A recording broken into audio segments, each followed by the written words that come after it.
आज फ्रायडे आणि मग आमच्या स्कूलची फ्रायडे फन ॲक्टिव्हिटी.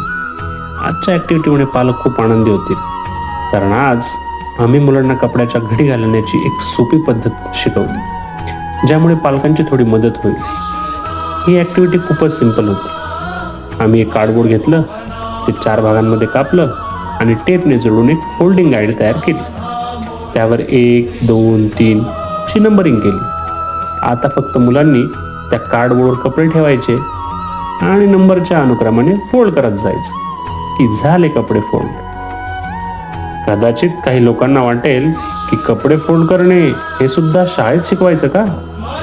पण मला असं वाटतं की मुलांनी काहीतरी नवीन ट्राय करायला हवं, स्वतःच्या मेंदू लावायला हवा आणि काहीतरी इनोव्हेटिव्ह करायला हवं. आपल्याला फक्त त्यांना मोटिवेट करायचं आहे.